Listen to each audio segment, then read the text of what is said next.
ETF index mutual funds నేర్చుకుని stock మార్కెట్లో రాణించాలనుకుంటున్నారా? వెంటనే ఈ నెంబర్కి కాల్ చేయండి. నమస్తే రమగారు. నమస్తే జయ. రమగారు, మనము కొన్ని రకాల పూలని పూజకి వాడము. బంతి పూలు, అలాగే మొగిలి పువ్వులు. అద్భుతమైన సువాసన. మొగిలి పువ్వు ఎక్కడున్నా దాని పరిధిలో మంచి సువాసన వస్తూ ఉంటుంది. ఎందుకని భగవంతుని పూజకి ఉపయోగించడం? దీనికి ఏమైనా ప్రత్యేకంగా ఏదైనా కథ అట్లాంటిది ఏమైనా ఉందా? అంటే మనం మహాశివరాత్రి అప్పుడు చెప్పుకుంటాం ఒక కథ. ఏమిటి, మొగలి పువ్వు సాక్ష్యం చెప్పింది, అబద్ధ సాక్ష్యం చెప్పింది కాబట్టి మొగలి పువ్వుకి పూజ అర్హత లేదని పరమేశ్వరుడు శపించాడని. ఆవుని మొగలి పువ్వుని శపించాడని. ఆవు తలతోటి లేదని తోకతోటి అవునని ఒప్పుకుంది. అందుకని గోపృష్టం చూడాలి పొద్దున్నే. గోపృష్టానికి పూజార్హత ఉంది కానీ గోవు ముఖానికి పూజార్హత లేదు అని శపించాడని చెప్పుకుంటాం. అయితే శివపురాణంలో ఒక విశేషమైన కథ ఉంది దీని మీద. మరి అలాంటి కథ నేను ఎప్పుడు వినలేదు, కొత్తగా చదివా. ఈ మధ్య చదివింది, చెప్దాం. చాలా వింతగా అనిపిస్తుంది. త్రేతాయుగంలో జరిగిందట ఒక గాథ. ఏం జరిగింది? సీతారామ లక్ష్మణులు అడవిలో ఉన్నారు. వీళ్ళు ఏం చేశారు, అడవిలో 14 సంవత్సరాలు నివసించడానికి రాముడు సీతాదేవి వెళ్ళిపోతూ, సీతారాములు వెళ్తూ తమతో పాటు లక్ష్మణ స్వామిని తీసుకెళ్లారు.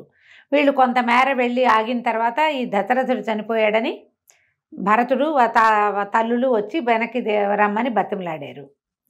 కానీ వీళ్ళు వెనక్కి వెళ్ళల. అక్కడి నుంచి 14 ఏళ్ళు వాళ్ళు అడవిలోనే ఉన్నారు. ఏటా తండ్రి గారు పోయిన తిథికి శ్రాద్ధకర్మలు నిర్వహించాట రాముల వారు. పెద్ద కొడుకు రెండో కొడుకు ఇక్కడే ఉన్నారు కదా, అదేలే. అందుకని వీళ్ళిద్దరూ ఇక్కడ శ్రాద్ధం పెట్టుకునేవారు. ప్రతి సంవత్సరం ఏది లభ్యమైతే దాంతో పెట్టాలి. శ్రాద్ధ విధి చేయటం, అట్లా నువ్వులు నీళ్ళు వదిలిపెట్టడం, ఇది చేయటం, ఎవరికైనా ఆహారాన్ని ఇవ్వటం విధి. పిండ ప్రదానం చాలా ప్రధానమైన విధి. అందులో ఏటా చేసేవారు. రాముడు మొట్టమొదటిగా దశరథుడికి శ్రాద్ధం పెట్టింది, పిండ ప్రదానం చేసింది గారపిండితోటి చేశారట. వాళ్ళు ఉన్న అడవిలో గారపిండి లభిస్తుంది. తండ్రి మరణించాడని తెలిసి ఆయనకి శ్రాద్ధం విడిచాడు అనమాట. శ్రాద్ధం అంటే అదేదో పెద్ద విషయం కాదు, శ్రద్ధతో ఇచ్చేది శ్రాద్ధము, అంతే అంతే. దాని అర్థమే అది.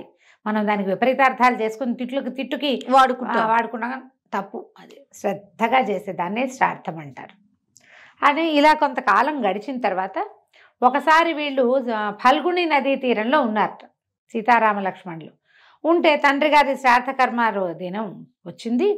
సమీపంలో ఉన్న మునివాటికకి వెళ్ళి శ్రాద్ధానికి కావలసిన సామాన్లు తెమ్మని లక్ష్మణ స్వామిని పంపారు. ఆయన వెళ్ళి ఎప్పటికీ రాల. ఏమిటో ఆలస్యం అయిపోతుంది, అపరాహ్నం పెట్టాలి, మధ్యాహ్నం 12 అయిన తర్వాత 3 లోపల. అందుకని రాముల వారు కూడా వెళ్ళాడు. తమ్ముడు ఏమిటి ఇంకా రాలేదు అని. అక్కడ వాళ్ళకి ఏదో లభ్యం గాల, వెళ్ళిపోయారు. ఆయన కూడా వెళ్ళాడు. ఈ సీతాదేవి చూస్తోంది మధ్యాహ్నం మార్తాండు మెల్లిగా వెనక్కి వెళ్ళడానికి సమాయత్తం అయిపోతున్నాడు. అయ్యో ఏమిటి ఎప్పటికీ వీళ్ళు రావటం లేదు, శ్రాద్ధ విధి వేళ మించిపోతుందని ఆవిడ ఏం చేసింది, తమకి లభ్యమవుతున్న వస్తువులతోటే తనే స్వయంగా శ్రాద్ధ విధిని నిర్వహించేసిందట. మంత్రం ఆవిడకు వచ్చు. శ్రాద్ధం విధి చేసి నీళ్లు వదిలేశారు కల్లా 3 మహాపురుషులు వచ్చారట నీళ్లలోంచి, ఫల్గుణి నదిలోంచి. ఆశ్చర్యపోయింది. ఎవరంటే ఆయన ఏం చెప్పారు, ఒక ఆయన, నేను దశరథుడమ్మా, నీ భర్త అయిన శ్రీరాముడి తండ్రిని. ఈయన మా నాన్నగారు, ఆయన మా తాతగారు. మేము ముగ్గురము నువ్వు పెట్టినటువంటి శ్రాద్ధాన్ని స్వీకరించడానికి వచ్చాం. తర్పణ విధి నిర్వహించింది, శ్రాద్ధ విధి నిర్వహించింది, అది పితృదేవతల కోసమే కదా, స్వీకరించడానికి వచ్చామా. సంతృప్తులం అయ్యాను తల్లి, నువ్వు చేసిన శ్రాద్ధ విధి మమ్మల్ని సంతృప్తులు చేసింది అని చెప్పేసరికల్లా ఈవిడ చాలా సంతోషించి ఏమన్నది, చాలా సంతోషం, కానీ ఇప్పుడు నేను శ్రాద్ధ విధి నిర్వహించానని మీరు వచ్చి స్వీకరించారని చెప్తే శ్రీరాముడు లక్ష్మణుడు నమ్మవద్దా? ఎక్కడా లేదు కదా లోకంలో, మీరు సంతృప్తులు అయ్యారని నేను చెప్తే నమ్ముతారో నమ్మరు అంటే, సరే నువ్వు చెప్పు. సాక్ష్యంగా ఫల్గుణి నది, అక్కడ మేత మేస్తున్నటువంటి ఆవు, అక్కడే చక్కగా ఇట్లా విరబూసి ఉన్నటువంటి మొగలి పువ్వు, ఆ తర్వాత సాక్ష్యంగా అగ్నిహోత్రం పెట్టే కదా శ్రాద్ధ విధి చేస్తారు. వీళ్ళ 4 సాక్ష్యం చెప్తారు అని వాళ్ళ 4కి మీరు సాక్ష్యం చెప్పండి అని చెప్పి పితృదేవతల 3 వెళ్ళిపోయారు. ఈ లోపల హడావిడిగా రాముడు లక్ష్మణుడు ఇద్దరు వచ్చారు. అక్కడ ఏవో సామాన్లు లభించలేదు, ఆలస్యం అయిపోతుంది. సీత గబగబా వంట చేసేయమన్నట్టు. అనేసరికల్లా ఆవిడేం చెప్పింది, కాస్త తటపటాయించి, ఈవిడ నేను శ్రాద్ధ విధి నిర్వహించాను, మరి మీ పితరులు వచ్చి సంతోషపడ్డామని చెప్పారు, వీళ్ళు నలుగురు సాక్ష్యం అన్నది. రాములు వారు ఆశ్చర్యపోయారు. లోకంలో ఎక్కడా లేదే, కోడలు శ్రాద్ధం పెట్టడం ఎక్కడైనా ఉందా? అదే ఆ కోడలు పెట్టిన శ్రాద్ధంతో తృప్తిపడ్డం కూడా ఎప్పుడు వినలేదు అని 4 కేసి చూసేట. సాక్షులు 4 నోరెత్తలేదు. ఎత్తల చెప్పల.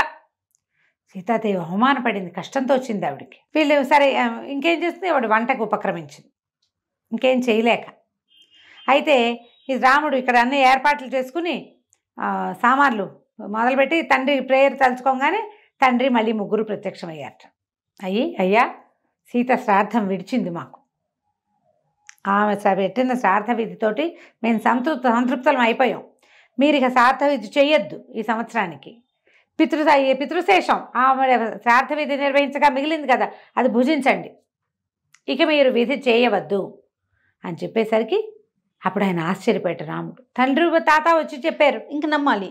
అప్పుడు సీతాదేవి అందట వీళ్ళు 4 వల్ల నువ్వు నమ్మలేదు అని ఈ 4 శపించిందట సీతాదేవి.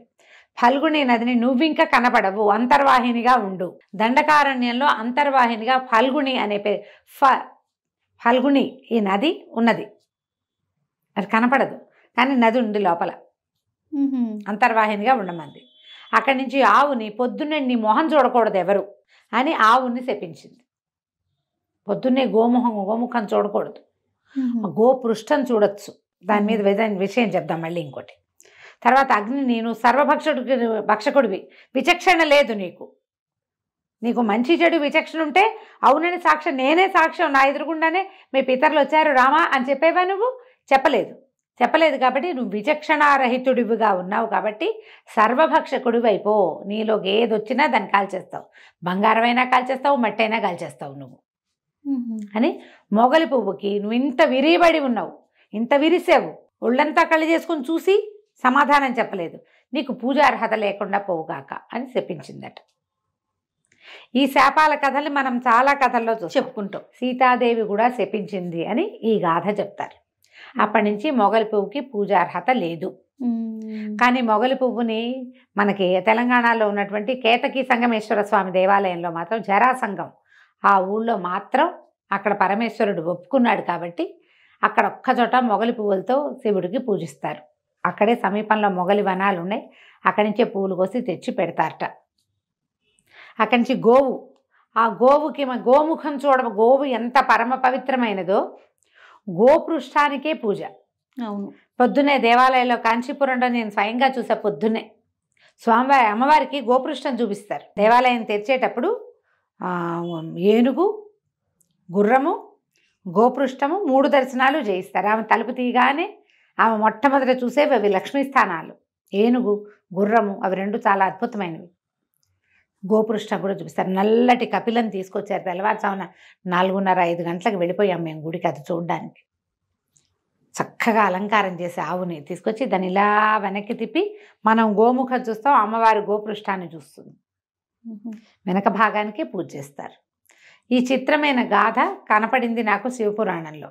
సరే ఒకసారి చెప్దామని ఇది చెప్పేశాను అనమాట. అద్భుతంగా ఉంది, బాగుంది కదా, చాలా బాగుంది. అంటే ఎప్పుడు వినని విషయం అదే. సరే అందుకని మొగలి పువ్వుకి పూజార్హత లేదని అంటారు. రైట్. నమస్తే. నమస్తే.